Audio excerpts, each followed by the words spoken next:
Vamos mergulhar hoje num dos capítulos, olha, mais intensos e dramáticos dos textos antigos. Gênesis capítulo 6.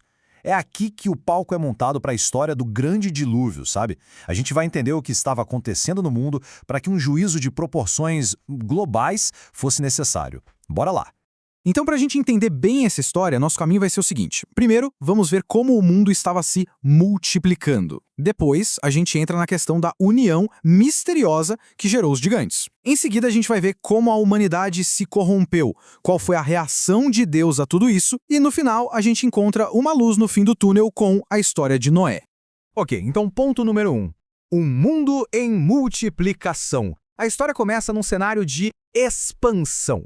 Pensa só, a humanidade está crescendo, se espalhando pelo planeta, sabe? Exatamente como era para ser.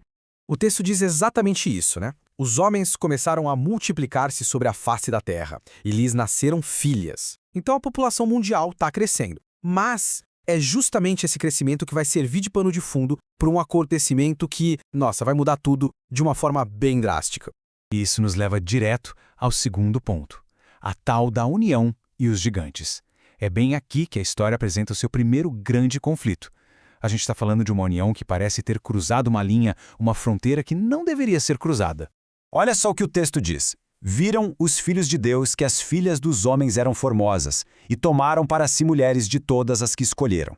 A grande questão aqui, e é o que torna tudo tão intrigante, é a ambiguidade. Afinal, quem são esses filhos de Deus? E por que essa união com as filhas dos homens foi a faísca que acendeu o fogo? O texto coloca isso como o gatilho, sabe? O catalisador para toda a corrupção que veio depois. E a resposta divina vem na hora. É dito que o Espírito de Deus não vai mais contender, ou seja, lutar e insistir com o ser humano para sempre. E logo em seguida, pá, um limite é colocado na mesa. 120 anos. Sabe, existe um debate se isso seria um novo limite para a idade das pessoas ou um prazo, uma contagem regressiva para o juízo. Mas, de qualquer forma, a mensagem é super clara. Uma fronteira divina foi traçada. Um basta foi dado à existência humana como ela era. E o resultado dessa união toda? O que nasceu disso? Seres chamados de gigantes, ou, no hebraico original, Nefilim. O texto diz que eles eram os valentes que houve na antiguidade, os varões de fama. Isso adiciona uma camada quase mítica, né? Como se fossem heróis lendários. Mas a presença deles parece ter sido algo notável e, ao mesmo tempo, bem perturbador. E essa transgressão, essa união proibida, foi só o começo. Ela se encaixa num cenário muito maior, uma verdadeira decadência moral que começou a se espalhar por todo o mundo. E aí a gente chega no nosso terceiro ponto, a corrupção da humanidade. Olha só o estado em que a humanidade chegou. A maldade não só existia, ela se multiplicou sobre a terra. A imaginação dos pensamentos do coração era só má continuamente. Pensa no peso disso. A terra estava cheia de violência. E, por fim, toda a carne havia corrompido seu caminho. O ponto-chave aqui é a totalidade. A linguagem do texto é absoluta, não deixa margem para dúvida. Não eram só algumas pessoas ruins, era um sistema inteiro, um verdadeiro colapso moral, de cima a baixo.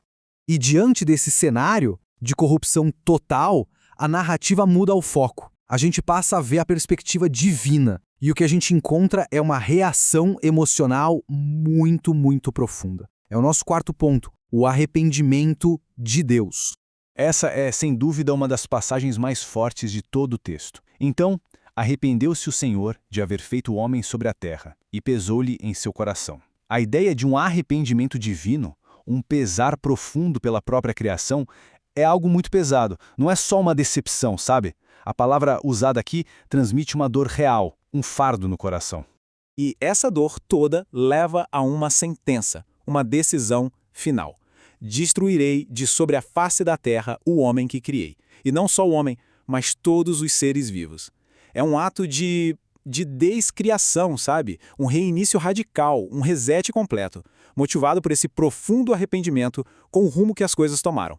Mas, quando tudo parece perdido, no meio dessa condenação que parece universal, a história dá uma virada. O foco muda para uma única pessoa, uma exceção no meio do caos. E chegamos ao nosso último ponto. Noé achou graça. O contraste aqui é gritante. De um lado, a gente tem toda a carne descrita como corrompida sem exceção. E do outro, um único homem, Noé, que se destaca por ser justo e reto. É como se, num mundo de escuridão total, ele fosse o único ponto de luz. Mas o que diferenciava Noé? O texto é bem específico sobre isso. Ele não era só uma pessoa boa, ele era justo e reto. E, o mais importante, ele andava com Deus. Uma expressão que significa muito mais que só acreditar, sabe? Implica uma caminhada diária, uma relação de proximidade, de obediência. E é por causa disso que ele e sua família, seus filhos Sem, Cã e Jafé, se tornam a única esperança de continuidade para a humanidade. E tudo isso nos deixa com uma pergunta. Uma pergunta central que ecoa até hoje. Essa história, no fundo, não é só sobre um dilúvio. É sobre a possibilidade de existir retidão, de ser justo, mesmo num ambiente de corrupção total. E isso faz a gente pensar, né? O que, afinal de contas, significa ser uma pessoa justa quando parece que tudo ao redor está desmoronando?